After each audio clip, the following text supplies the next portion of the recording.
Good evening, everyone, and welcome to Let's Talk with Carrie Jemii. It is Tuesday, and I am happy to be here. I am happy for today's show. We're talking about men, money, and investing. So, this is a very educational show of life coaching people through financial skills and money management and understanding the importance of how to spend your money in your pocket. So, I have some very special guests on today that's going to be instructing us and answering a few questions, not only related to money management, but money within the community and how we source it and what we do with our money as a community. So I'm not going to hold up much time. So I'm going to go ahead and add my guests. We have Derrick Marbury and Erik Coleman. How you guys? How you guys doing? Good. Great. You can't hear me, Derrick? Can you hear me? You can hear me, Erik? Pretty good. Yes. Okay. All He right. said, okay. Derrick said he can't hear me. Okay. Really quickly, while I work with Erik, I'm going to have you go ahead. Can you introduce yourself a little bit to the audience? Just tell a little people about a little bit about yourself and your background. Okay. Well, my name is Erik. I'm actually Carrie's sister. I mean, brother. Oh, really? Right. I have been in the financial services, I would say, since about 1999. Um, I started off as a stockbroker working for a discount brokerage firm. And after that, I was in banking. I've been in banking for like the past, I would say, 17 years. And while I was in banking, I was a licensed banker and also a financial advisor. Um, so uh, Currently, I'm not in banking right now, but I'm in IT. I still work with banks on a daily basis. So that's what I'm doing right now. Okay. Awesome. Awesome. Awesome. So I think Derrick, you still can't hear us. I'm going to have him try to speak and see if we can hear him. Okay. There's an option at the bottom that says Cam Mike. He has to hit that and make sure. Okay. Let's see. All right. All right. So we're going to, I'm just going to ask him to um, log in and log back out. And then when he comes back in, we'll have him introduce himself. Um, you can hear us now? Okay. All right. All right. So we're going to go ahead and just move forward with some of the questions. And I'm going to try to get Derrick to get back, log in and log back out. And we'll go with that. Be patient with us, guys. Happy that you guys joined us today. So, our first question that I want us to kind of address is dealing with wealth in the community. So, when you think about wealth in the community, Erik, what do you think um, is something that we are missing the mark when it comes to our financial blueprint for ourselves and our families? Well, to no fault of ours, as far as having wealth within our families and having a financial blueprint, it all goes back to our history and actually, some of our ancestors. Um, Going back years and years and years, we were never taught financial literacy. And unfortunately, that has trickled down to our generation. So to break that actual chain, what we need to do now is get more financial literacy in schools and education, and actually in our schools in our neighborhoods, because in other neighborhoods, they're taught at an early age about financial planning and saving money and things of that nature. But in our schools, we don't even have a curriculum for that currently. So it all starts with education and financial literacy in our community in order to get that started. Great answer. Yeah, I have a money green today because we talk about money. But yes, that's a great answer.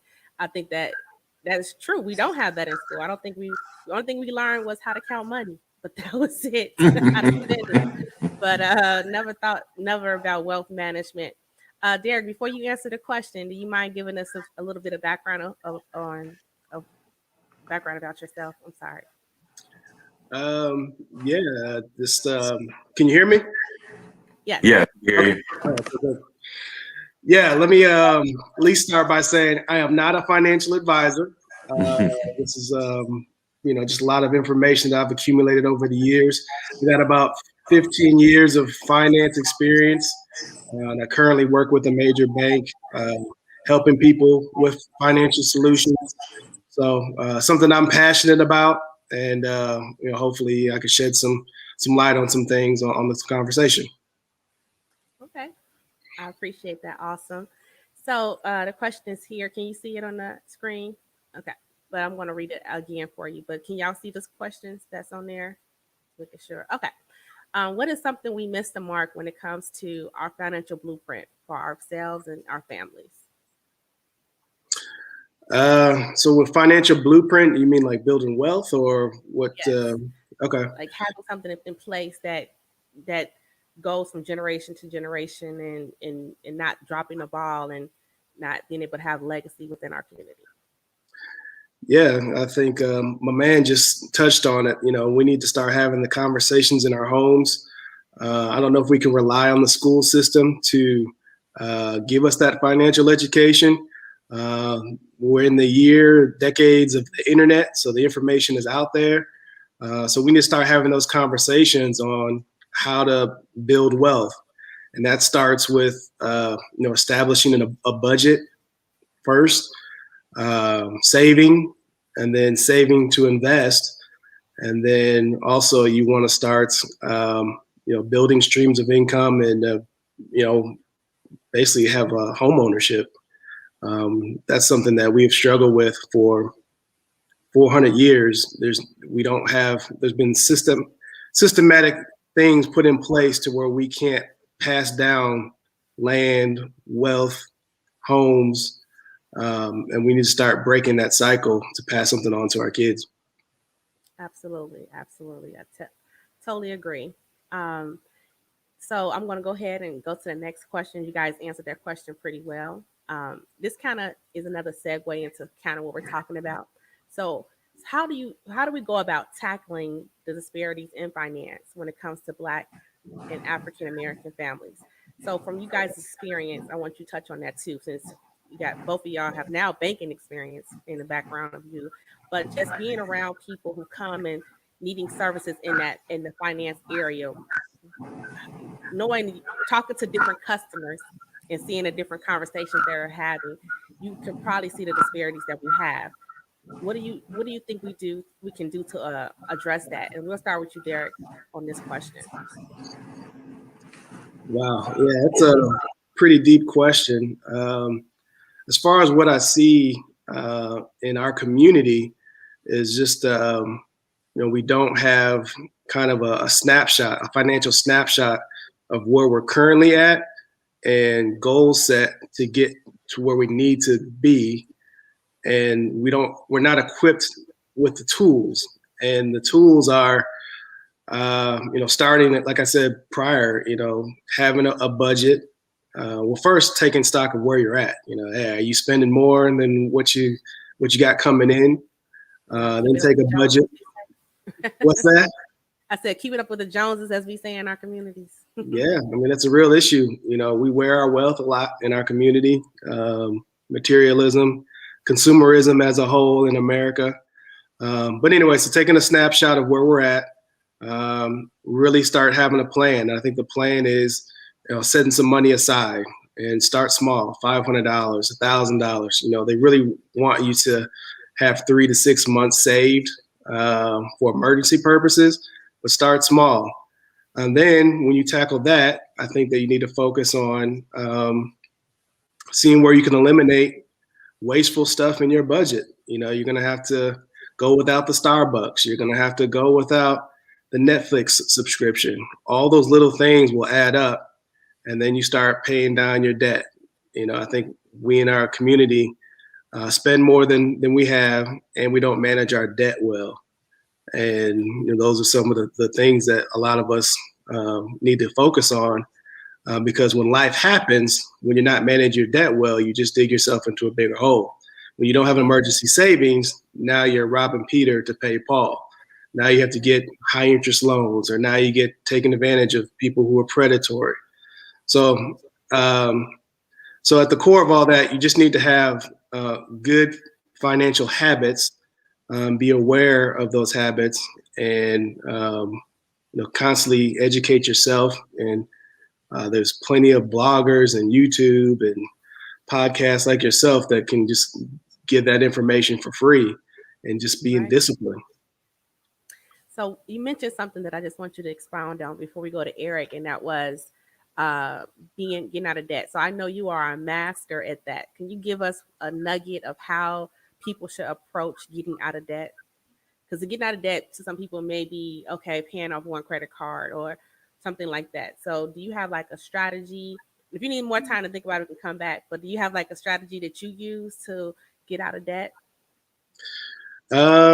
Yeah, you spend less than you make, or make more money. It's I hate to be glib about it, but either try to find more streams of income, monetize your skills, whether it be bake sale, YouTube, fixing a computer, working on cars, get more money coming in so you can pay down the debt that you have. You have to stop accumulating more debt. So if you got credit card debt, cut those up. Stop putting money on that. Stop buying stuff on that. If you're trying to find more money, and if you can't find the streams of income, go into your budget. Like I said, really take a look at all your spending. You will find something in there that you spend 4 or 5 times a month, whether it be buying that candy bar, whether it be going out with your friends once a week, eating takeout all the time. Like all that stuff adds up to $100, $200, $400, $500. And that's where you start building right there. And you just start throwing that money at your debt. And it's just kind of like most things, I wish there was a magic pill for like losing weight or getting buff, but there's really not. You have to kind of like really constrict your diet. If you're trying to lose weight, you're gonna have to constrict your financial diet if you want to get out of debt. You're gonna have to sacrifice for a year. So what I did, not to take up too much of my man's time here, is a whole year I did all those things I just said, and I kind of lived like what I called a Spartan lifestyle. I didn't have Netflix, I didn't have cable. I just looked for anything that I could eliminate, and I just got rid of it. And then you'll find that you'll have extra money, and then you just put that towards whatever debt you're trying to pay down. And then after a while, you'll notice, one, your debt goes down, and you really didn't need a lot of that stuff that you're spending money on. And then that's how you start getting ahead. Got it. I like that Spartan lifestyle. Okay. Mm-hmm. All right. So Erik, go ahead. You want to go ahead and try this question out for us? So what is your take on it? Because I know you worked in banking also in different communities, from poverty, what people would consider poverty, all the way up to where a lot of rich people live at. So what would you say? How do we tackle those disparities? Oh, you were on mute. Okay, there you go. Right, I got it. Just to piggyback on what the gentleman was saying, he was saying some very good points about debt and things of that nature. One important thing about decreasing debt is when you get paid. I've always told, and I was being told, pay yourself first. If you get paid $100 a week, put $10 aside. You get paid $1,000 a week, put $25 aside, but pay yourself first. Over time, you have a savings account, you have money, and you'll have money to pay off certain debt. Another thing is we like to live beyond our means. That's just the way it is sometimes. We cannot, in these times, we can't afford to do that. If you want to live beyond your means, you got to have a job, and what I always say, a hustle. So you need at least 2 jobs, or a job and a hustle, or a job and a trade. Like he was saying, you got to have different streams of income coming to your household. Now, being in banking and working in the community, they always call our communities low income communities because that's what they were. They were low income communities. But just because you're getting low income doesn't mean you can't save any money. One thing that we do that we shouldn't do, we do things. We give away money. We go to the currency exchange, the cash checks, get money orders, Thanks. pay bills. You can pay bills online for free now at the bank. You can write checks out your account at the bank, and then going to the bank and just sitting with a personal banker. They're there to help you. They're your financial doctor. When you go to a regular doctor, you sit down with the doctor asks you questions, and he provides a solution. And being a banker, we do the same thing. You come to the bank, we ask you questions, then we provide you a solution. But it's up to you to go to the bank and get that solution. Not just go, like I say, go to the currency exchange and get the money to the other people. You know what I'm trying to say? So it's always good to have a bank account, and it can start from there. But again, that question is very deep. It goes back to the beginning of time as far as disparities.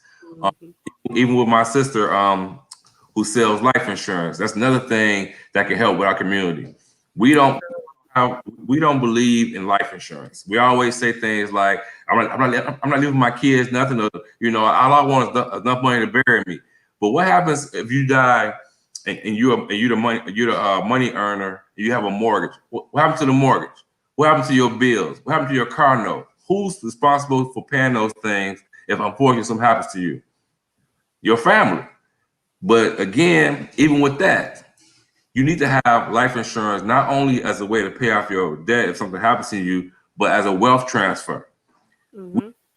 That's the word we need to be using for life insurance, wealth transfer. Just think if our grandparents had $1 million life insurance and passed to our parents, and our parents passed to us, or even further than your great-grandparents, it got to start somewhere. And so if we start building something like that or doing something now, you can create something for better for the future for our children and our grandchildren. Wow, that's so good. Y'all hit on some heavy things. But I do gotta touch back on around when you said a financial doctor. That was good for a banker because I never even I'm very, I consider myself smart, but I never went to the bank and just sat with a banker like that and thought of it the way you just said it. So I appreciate you sharing that nugget. And also the nugget about life insurance. That is so important. A lot of people don't realize that is a wealth transfer.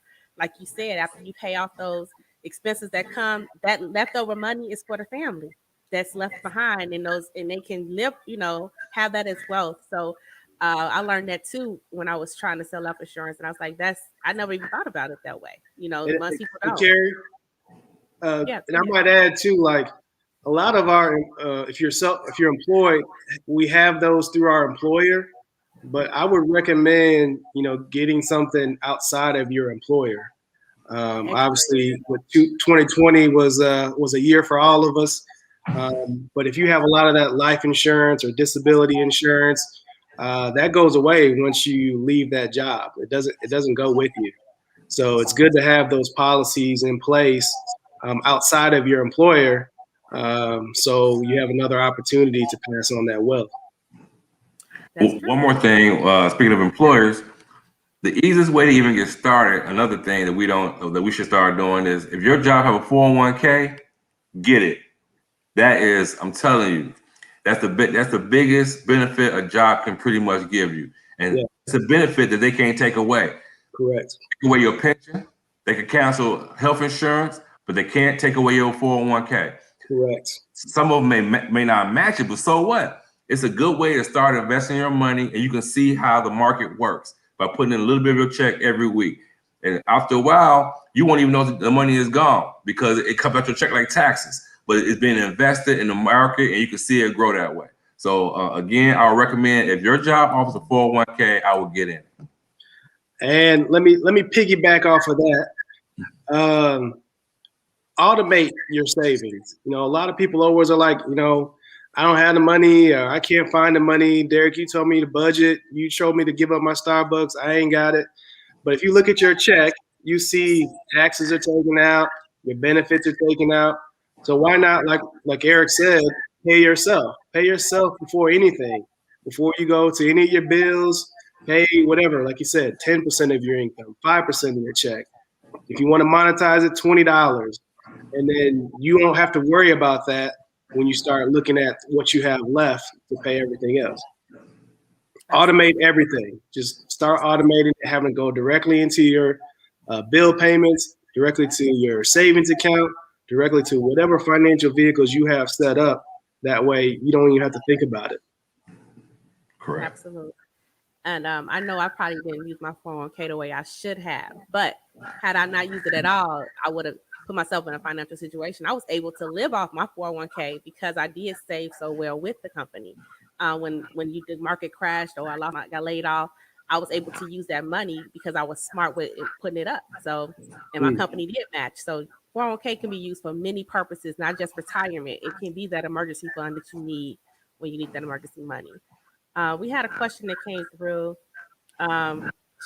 She came through when Derrick, when you were talking about getting those extra jobs and things, and I think Erik, you hit on it too. So her question was, how do she increase her monies without starting another job? Erik, I'll let you go first with this. But again, what me and Derrick was saying, and I presented, pay yourself first. Okay. If you don't want to get another job to have another stream of income, just take the income you have. I don't care. I mean, some people, they say I can't afford it. You can afford $1. You can afford $5. You'll be amazed how much money adds up over time by just putting away a little bit every week or a little bit every 2 weeks. It will add up. So again, when you get your check, like Derrick was saying, automatically put $10 or $20 into a savings account, but pay yourself first. Yeah, I was gonna say, I know I heard someone say before, and I heard in another race, and they said they lived off 50% of their income. And that's so you can create 2 jobs out of the income you got. But like you said, if you're living outside your means, then you living from check to check and all that. So that's different. So, but if you're not living outside your means, and you may be able to create 2 incomes out of one.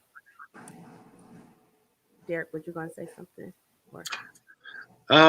Is this to increase my monies question? Yes. Okay. I mean, I would say to that listener, again, one, look at your what you currently have coming in and what you have going out, and look for things that you can eliminate. I guarantee you'll find something. Heck, just doing quick math, if you do $20 a month or $20 versus 26 pay periods, that's $520 a year. I mean, there's money right there. Now, if you want to look at the income side, I mean, there's a lot of things that you can do. If you're currently employed, work on skills to make you more, valuable for promotions. Like Erik said, work on a side hustle. I think we don't focus on, we go and get a job, but we're getting paid for that skill instead of learning the skills at the job and then monetizing that skill for ourselves. So think about something that everybody calls you for, and that's something that you can monetize, whether it be, again, financial advice, whether it be you're a talker, you can do YouTube, whether it be you cook, you have to get creative to figure out how you're going to increase your monies per se, if you're not going to eliminate, your expenses. Yeah, that's a good one. I always believe in hustle. I mean, having a side hustle. I worked for corporate for years, but like you said, I learned something I was good at, and I will monetize those skills outside of corporate so that I can have, and that would be the money that I would use to have fun and kick it with or whatever, So, and that's a great idea. Also too, we need to start getting bold. Like, again, referring to the 2020 year that we all had. Some people suffered job loss. I think we need the door swings both ways. Employers right now are recognizing how valuable employees are, and I think you need to take control of your career. Stop looking at it as a job and go to your employer, supervisor, upper management, and figure out how can I get paid more. Just ask them flat out, and they'll give you a blueprint or ask for a promotion, ask for a monetary promotion, and they might say no. And what do I need to do to get that?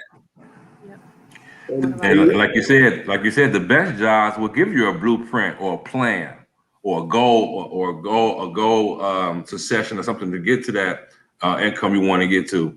Most jobs are not just going to say no. They're going to help you get to where you need to go. And if they don't hook you up, then you need to start finding somewhere else or start working on your own craft. Use that as your square job. Yep, absolutely. So we had a question that came in a little earlier. I'm trying to scroll up to it. Let's see here. All right. So how do you apply your knowledge to your extended family members?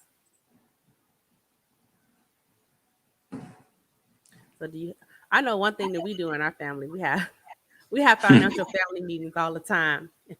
My father has been a person of this type of nature all his life.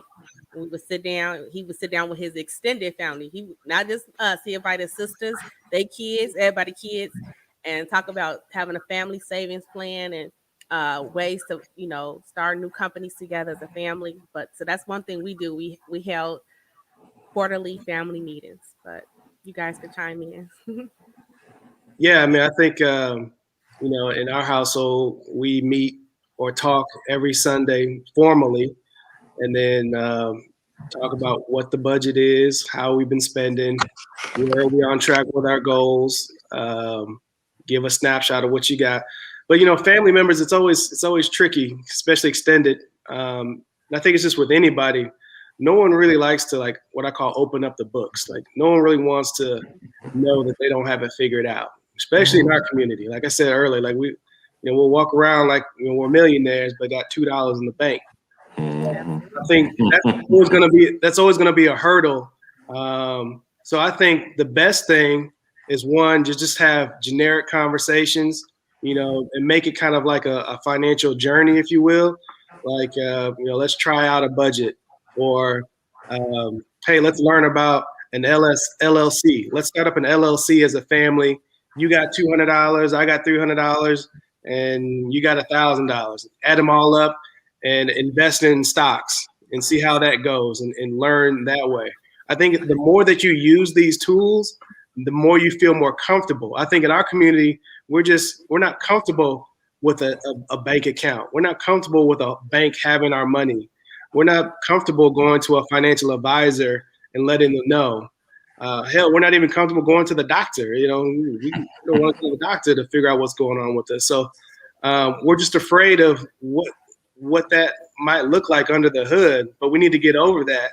So I would say, for whoever had the question, just make a game out of it, put things into practice, and just know that some people are going to get on board and some people are not. But as you start seeing success, because success breeds success, you'll start seeing people like, oh, okay, I see how that's operating. Oh, okay, can you tell me how to do that? Can you show me how to do that? And make it more all-inclusive so you can, get them on board. Absolutely. Another thing is that we love getting together as a family. We have family get-togethers. We have birthday parties. Have a financial party. Just call people in your family, get some food, some sandwiches, whatever, and just have people come over to your home or whatever, and just talk about finance. Talk about things that we can do as a family to spread knowledge. One thing I would suggest too, not just knowledge about finance, but somebody may have knowledge about, let's just say, saving money. Somebody may have knowledge about making your grass greener or whatever, or different trades or whatever. As a family, we should all have that one thing in common, and get together and bring each other up as a family, regardless of what the conversation is or what the topic is. But we should always do that. So meet as a melting pot with all our strengths, so that everybody can eat from that pot. Yeah, because I mean, let's just keep it real. In the other communities, they do that, right? Yeah. Mhm. They move in with each other and they pool their resources. You see it with the Asian community, you see it with the Indian community. White folks, they might not move in with each other, but they talk about wealth. They talk about this is what we're going to do for you. We're going to set up a trust. We're going to these are the stocks that we're invested in. Here's my guy. Let me have you talk to him. We need to start having conversations like that. Absolutely. What better way to improve our situation and impact our community just starting on a family level, and then that should spread organically. But we got to get over that fear. Right. Exactly. And not only that fear, like you said, we are the most secretive people.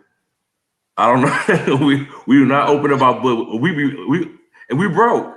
And so nothing. If you open your books, it's not. You're gonna show zero anyway. So Exactly. we need to stop doing that. We need to really open up with each other and really be honest with each other and get help. If you need help, just don't be ashamed. Don't have so much pride, because I guarantee somebody in your family can help you or give you the knowledge you need to do what you need to do. And I can say this with years of working in finance and at the bank, the people that you think have a lot of money don't, or they have income coming in, but it's all going out. And the people who are coming in nondescript, dressed down, they have millions, or Exactly. they stroke a check for a car. Right. So speaking to your point about the fear factor, why we don't want to open up the hood, look under the hood, we just need to be transparent. Like, I don't have it, but I'm going to get it. Right. Right. Hey, I'm not healthy right now, but I'm going to get healthy. I don't know where the keeping up with the Joneses cliche came from, or why that's still perpetuated, but we need to get over that and really start kind of digging in and figure out what we need to do to build wealth and pass it on. Right. With that said, this is a great segue. I want to talk about a little bit about investing. So I know y'all both know about investing. We'll talk about cryptocurrency next. So you don't have to go so deep into the cryptocurrency right now. But when it comes to investments, I know my question doesn't say this, but how important is it to put your money into stocks and investing? And when it comes to putting your money into stocks and CDs and all that kind of stuff, what's the number one mistake people make when doing that? So we'll start with you this time, Derrick. Well, my gut reaction to that question was the number one mistake people make when investing is not investing. I think that you need to invest. Now, with that being said, if I was going to get granular with it, I would say the number one mistake is people don't recognize their risk tolerance. So for whatever reason, people want to invest in right now with hot cryptos or maybe even real estate or something like that when they've never invested before. And that's how you get took. So I would start small. Start small with things like investing in a stock that is something you're familiar with, or that that's going to be around for a long time, like a company like Disney. Disney's been around for 100 years, making cartoons and stuff, or Nike, and then just invest a little bit, or invest in a CD, which has a longer time to mature. So there's not a whole lot of risk of losing your money there. We tend to jump in the deep end. Instead, we need to be, learning how to swim in the shallow side. Okay. Erik? Well, most people don't know how to invest, so you have to again, I'm bringing education again. You have to educate yourself. Like Derrick was saying, you have the internet, you have different outlets that can guide you and show you what to invest in. And you have to start from the bottom. Like Derrick was saying, you have to crawl before you walk. You have to know why you're investing. Why do you need to, I'm gonna explain it real quick.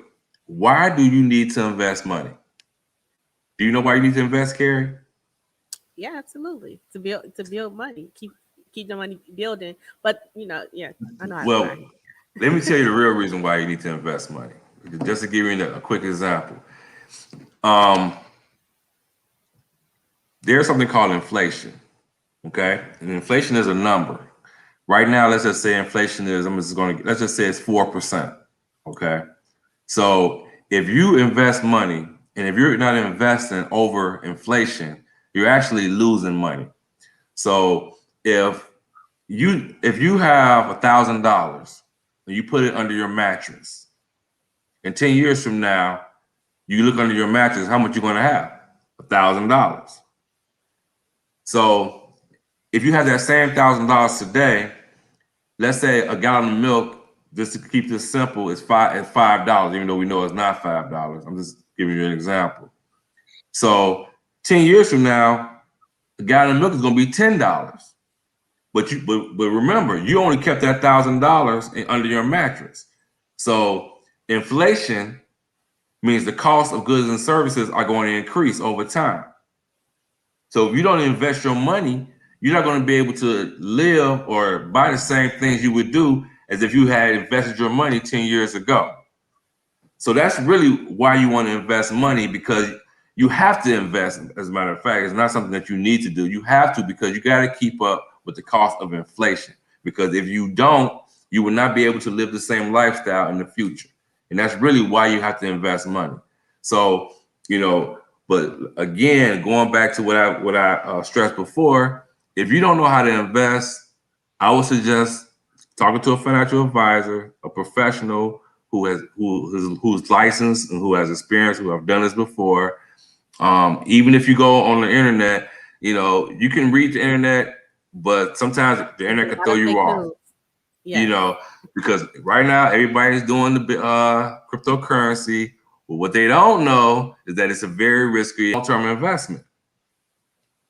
It can be, but it's risky. And right now it's so risky and speculative.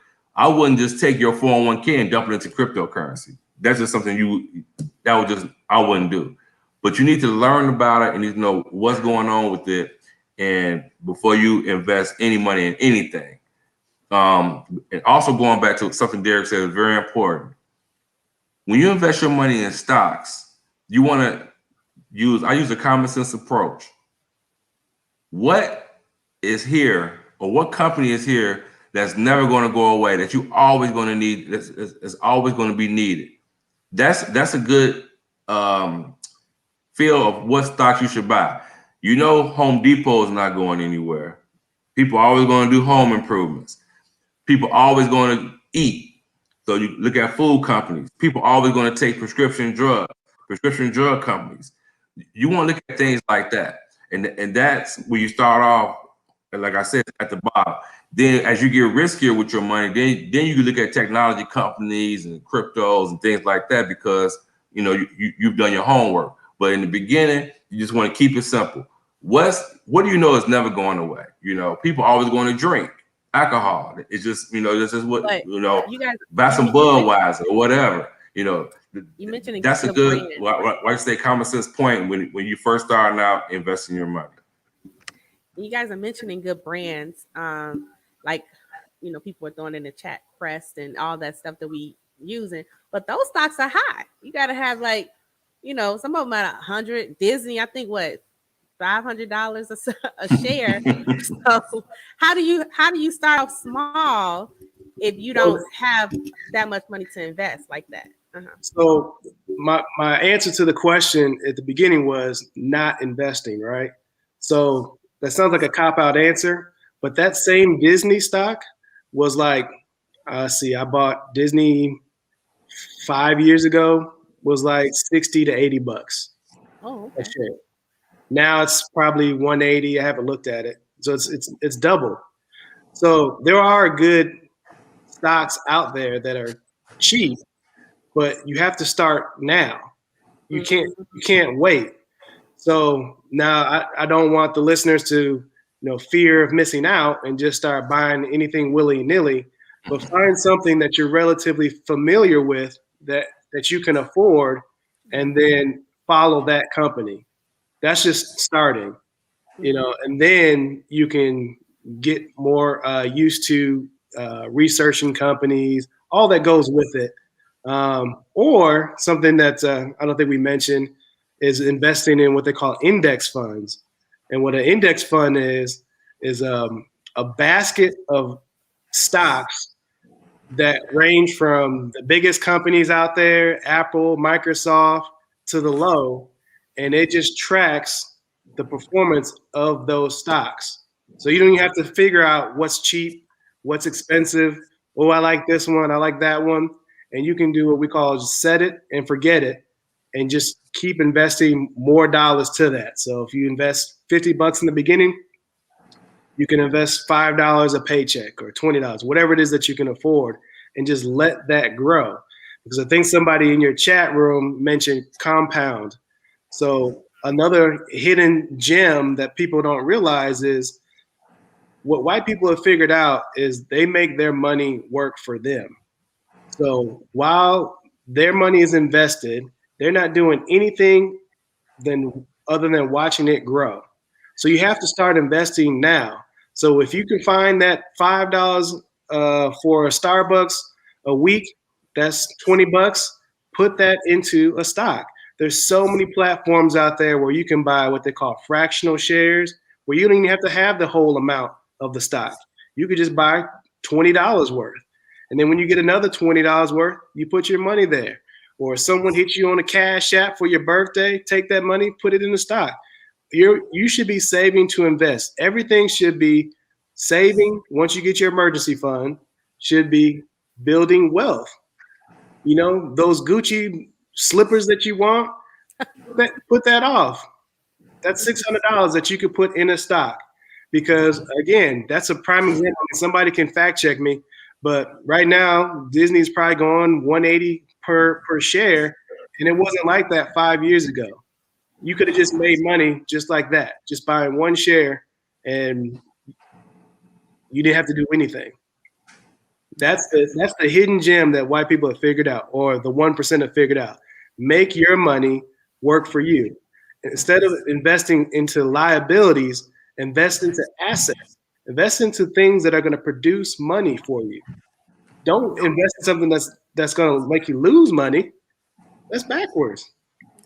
Right. That's absolutely. I mean, that's what they tell you. Well, not to say cars are like that, but they always say as soon as you buy it, it depreciates. As soon as you hit off the lot, so you have to put your money in stuff that is going to bring you money later. That's a great idea. And there are other assets. You can get into real estate or land or baseball cards. I mean, there's other things out there. But I'm just saying that's the fundamental difference. If we're going to try to break this curse of not passing on wealth, it starts right there. Continue to buy assets. You should constantly be saving to invest. Absolutely. I totally agree. So I'm going to go ahead and get to this crypto question. And the reason is I'm bringing. I was on a podcast yesterday. I was on there talking about COVID and the world opening up, and cryptocurrency got real popular during COVID because people were in the house. They had that extra money they were getting from the government. So when it comes to cryptocurrency, do you think that we are going towards a cashless society in with this question?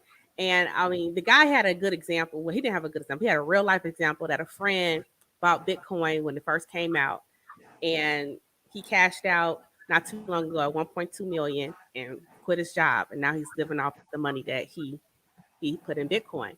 So we got another one out. I think it's I thought it was Doggy Coin, but it's not Doggy Coin. It's pronounced a different way. How you pronounce it? When you know how to pronounce it? Dogecoin. Dogecoin. Okay. Dogecoin. So, say it again. Dogecoin. Dogecoin. And so that's really, not as expensive right now, and people are buying it up. Do you think that it's going to get to that Bitcoin level? And just what do y'all think about cryptocurrency? We'll start with you, Erik, on this one. Well, you said, do we know if it's going to go up? If I do that question, I wouldn't be sitting here right now, because you really can't guess what an investor is going to do, really. unless it's a mutual fund, something like that. But cryptocurrency, I mean, right now it's the hot topic. A lot of people are doing it. You can do it with fractional shares. You can download a platform like Robinhood or Coinbase and put in $5, $10. I will say that investing in crypto coin is safe. You can't really commit fraud on it on the Coinbase or Robinhood. But again, I just think right now, this is my opinion. I'm not, expert. I just think it's a risky investment. Some people making money, some people not making money. But and like you said, if you get in early, and hopefully if it went up, then you set. Dogecoin, with Dogecoin was back in January, I think it was like 4 cents or something like that, and it went all the way up to almost 70 cents. So if you would have bought it at 4 cents, you do the math. I mean, you quadrupled your initial investment, whatever it was at that point. So, but as far as advice on it, like I said, this is my opinion. I just think it's risky. If you have any money, money to play with, I would do it, but not, I wouldn't take, like I said, I wouldn't take your 401k and buy Bitcoin with it. You wouldn't do it in a serious nature, right? I mean, it goes back to what you guys were saying earlier. When I think of cryptocurrency, and I'm gonna let you chime in, Derrick, I think of it as a game, because especially with it being so accessible with, like you said, Robinhood and all these things that the average person has access to it, and a lot of us are now getting into the stocks and stuff. So I think we have to be careful and not be naive, and you do still have to tread lightly, even with the cryptocurrency market. Like you said, if you have money to play with, sure, but I wouldn't do it on a serious level, not at this junction. That's just my opinion too. But Derrick, what is your thoughts? It's a tough question. I do agree with Erik. I think that you shouldn't invest in any money in cryptocurrency that you aren't willing to lose. Like, so if you got $50 and you okay with losing $50, invest it in Dogecoin or whatever crypto you think. It's purely what they call speculative. Now, I know you talked about that person who cashed out after putting whatever $1 million in, and now he's a quadrillionaire. But those stories are just like, it might be true, but it's like they use those stories to hype it up for the people who are not financially savvy. And I'm not trying to talk about any of the listeners. It's just, you really need to know like what you're doing. And the problem with cryptocurrencies is there's no rhyme or reason why it goes up. You're exchanging your dollar for the cryptocurrency in the hopes that it will go up for whatever reason, other than us hyping each other up, saying, hey, it's 5 cents now, it's going to be $1 here. And that in and of itself makes it go up. Right. Now we're getting into bubbles and things like that, and bubbles always burst. So to me, I think cryptocurrencies will be around. At the top of the podcast, you said that we are going to a digital currency in some form. I mean, just think about, when's the last time you had cash? You use your debit card, you use your credit card. Rarely do you pay cash for anything anymore. When you go to the bank, it's all numbers, digital numbers. So I think that you can invest some into some currencies, but I would only invest maybe 1% of your investable money. It's purely as just, I'm gonna throw a dart at the wall and see what it does. Because like Erik said, there's no way of knowing what's gonna hit. It's like trying to figure out what's the next trend, whether it be Croc shoes or whatever, backless Gucci loafers. We don't know what's gonna be popular in 10 years. So you are purely speculating.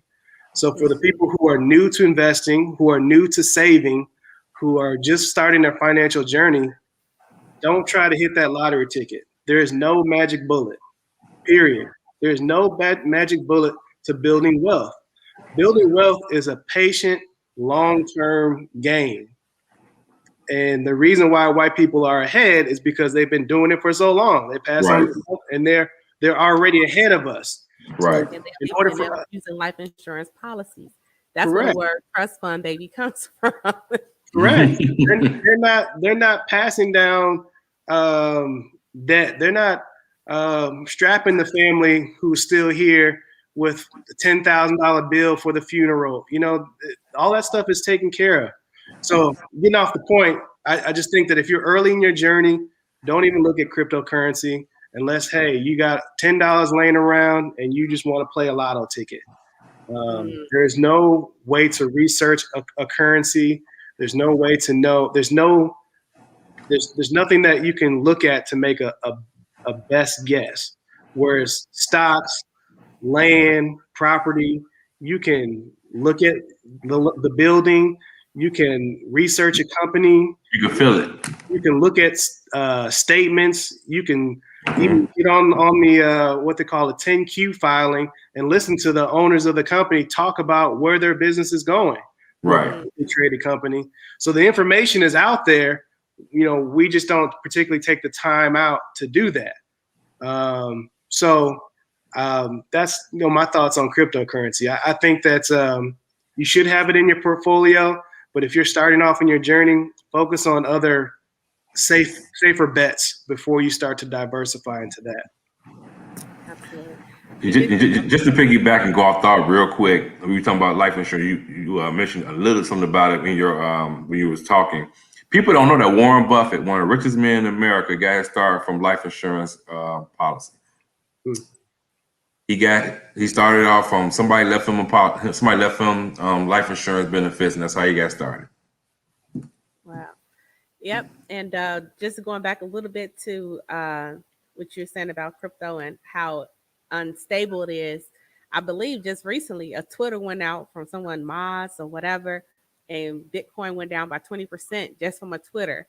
So that's how easy you can lose in that market. So you definitely don't want to invest too much in it if you're not willing to risk losing it all. So I just want to, right now it's too unstable for me. I want to play with it, but then again I'm like I don't know. But we had another question come up from the audience. When investing in a stock, when is it good to sell? Do you generally set a goal to determine when you will sell?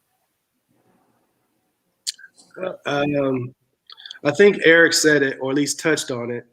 If you're going to get into stock picking, which is risky, I again would start with either a big name stock, just one, and invest in that, or the index funds.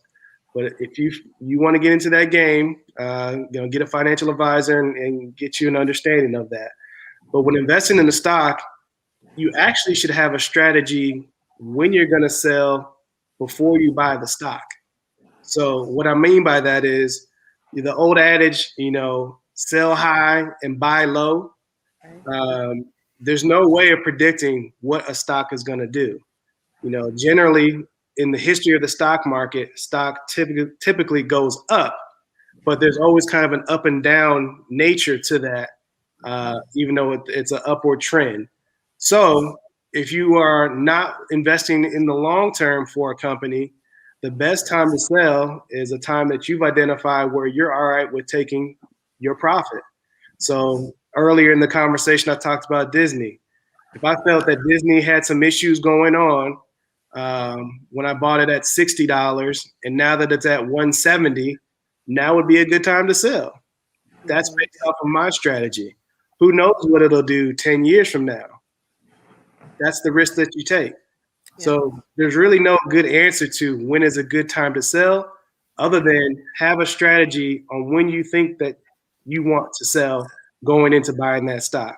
And that goes into looking at the financial statements, really looking at where the company is going to go.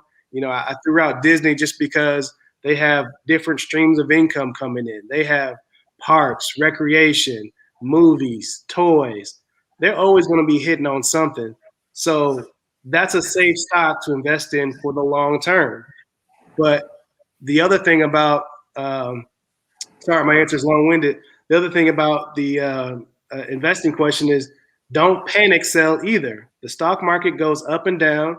You just gave a great example. Elon Musk, a brilliant CEO, sent out a tweet and sent the whole cryptocurrency crashing. That type of stuff happens. When the pandemic happened, stock market crashed. When the president administrations change, the stock market is affected. So you have to be disciplined in your strategy and hold through those downtimes, and the stock market will go back up. So just knowing where you want to sell at before you go in. Absolutely, good answer. Erik, you want to chime in? Yes. Just to be very simple, I'm gonna answer this as simply as I can. So, if you have a stock, you sell it when you're ready to be, when you making money. So, like Derrick was saying, you buy low, sell high. It's that simple. Don't panic, like he said, don't panic sell. Don't sell if you buy it like at $5 and the next day it's at $4.50. Don't sell it. You just bought it at $5. Give it some time. The stock market, people always been risky at the stock market, but if you go over the statistics, the market goes up and down, but it always goes up. Yes. Okay. It's like this. It's not like this and go down. Over time, the stock market will always prevail, period. But as far as selling it, you sell it when you're comfortable, when you made some money. So it's up to you. The second question, do you sell it to go? Yes. You sell it go. You can sell it go, or when you want to sell it. You buy a stock at $5. If you want to sell it at $10, that's your goal. I'm going to sell it at $10. There you go. You sell it. And you made $5. Right. I also want to state one thing. I don't want to get too deep about this, but when a stock is going high, you can make money. And when stocks are going low, you can make money. Okay? Now, the second part of my question, what I just said, you have to get educated about that. That's called short selling. So you can buy low and sell high, and you can buy high and sell low and still make money. Okay? But again, the second part is short selling. After you get it more acclimated with the market and how it works, you can ask about how to do that and make money that way as well. Great point. Right. Great answers. Great answers. So we pretty much we answered all the questions that came through. I think I saw one that came through from YouTube. And is it different than the crypto question? What are the thoughts about using, I guess, Apple Coinbase? No, that's a misspelling. She was saying using the app Coinbase. Like I said before, Coinbase is a safe app if you want to buy crypto. To me, nothing wrong with it. Okay. Yeah, I agree. I think it's safe. It's secure. It's a publicly traded company now. So if you want to invest in crypto, that'd be the platform. Right. Well, we've answered a lot of questions, and we at the top of the hour. I know we talked about this a little bit. So as you in your make your last statements, if I missed something, let me know. But what's two major things or three major things that people can do today? I know you covered a lot about saving and not living outside your means. And if you're not investing, you should be investing. Go talking to a banker. Make sure you have a relationship with a banker like you do with your doctor. So we mentioned a lot of different things already. But have we missed anything that you guys feel like people should know? I think those are great takeaways. I say spend less, earn more, and invest wisely. Okay. Erik, any closing thoughts? Pardon me? I say, any closing thoughts from you? Well, he just said it all. I just want to add, again, we talked about it. Wealth transfer. Again, using your bank to your advantage, especially in our communities. Have you noticed that in our communities there's a bank on every corner? Why is that? It's a reason they're doing that. It's a reason, but we're not taking advantage of that reason. We have to use what we have and what we see in our communities better. Also, Derrick mentioned something earlier. I didn't want to be negative about it, but CDs. Do not put your money in a CD. A CD is, let's say, you want to save for a goal, particular reason, like I want to buy a house in 3 years, or I want to buy a car in 5 years. That would be the only reason why you would buy a CD. But do not buy a CD for wealth building or for investing. That's terrible. And let me defend myself. I was only throwing that out there as financial products that are available to people. I got you. I'm not a fan of CDs either, but again, get educated to know if that's something for you or not. Right. So just wanted to throw that out there. Right. I do want to say something too, and it's kind of cheesy, but maybe someone else said it as well in the chat. Invest in yourself. Right. Really focus on educating yourself. I don't know if people are readers nowadays, but get online, read an article, get YouTube, learn more about a skill or learn a craft. I mean, I think 2020 was very eye-opening. A lot of people had a lot of time to figure out things. Really invest in yourself and step away from being a corporate slave and invest in a business, invest in an idea, or get involved in the financial journey like we talked about. I think the best wealth building strategy is get together with your family and friends and start having fun with it. And see the success and failures. That way you can learn, because that's what our counterparts in the majority culture do. It's a game to them. And they do it in their sleep, and they educate their kids all the way as young as 2 years old, and they set them up for success, to where they don't have to worry about a lot of things that we struggle with in our community. Yes. That's so true. It all comes down to systematic racism, and it's especially in the financial world. I can give you 1,000 examples, but we have to break these chains. We have to educate ourselves, educate our family members. We have to read.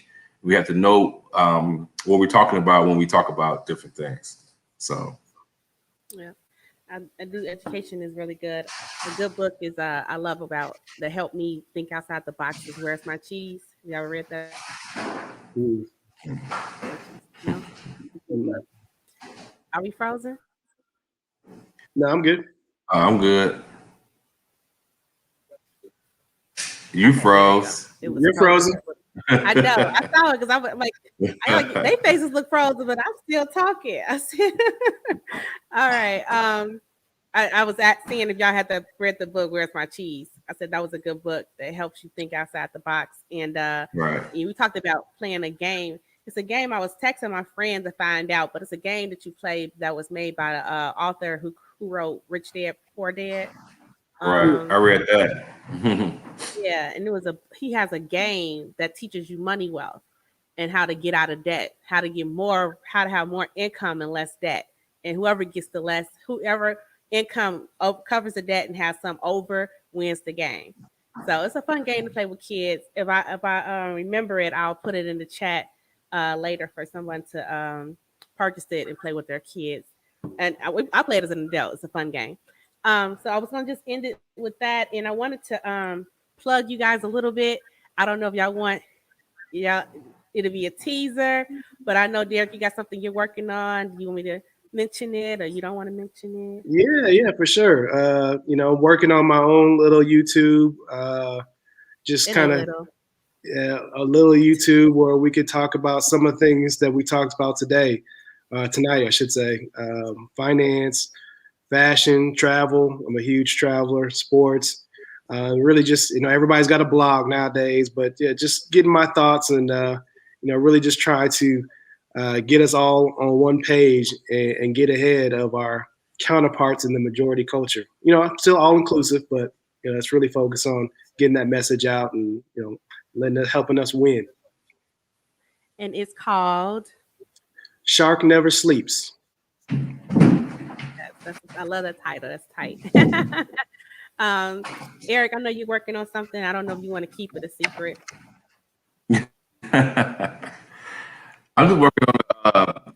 It's actually a book just about growing up in Chicago. I have a lot of different stories that I can tell that over the years that's funny and some that's sad. So the name of the book is going to be called "I Gotta Laugh to Keep From Crying." So it's going to be coming out pretty soon. I'm working on it. Awesome! Yay! I'm so happy for you guys, and I'm happy to be a part of those journeys with you guys. And I just want to make sure that you guys continue to follow them. I don't think Erik's on social media right now, but Derrick, you're on social media. And they can find you by your name, or you got to. Yeah, it's at right now. I'm at the Derrick Marbury. So yeah, check me out, and then like I said, be on the lookout for that YouTube channel. Absolutely. All right. Well, I am Carrie Jemii, and I'm happy to be with you guys every Tuesday. You guys know how to follow me. My name is Carrie Jemii on Facebook, IG, and YouTube. This video will be on YouTube and on my Facebook page for you guys to watch it later with your friends and family and have some rich conversations about how to have wealth building in your family and in your community. We thank you guys for joining, and until next time, have a great evening. Bye-bye. All right. See you later.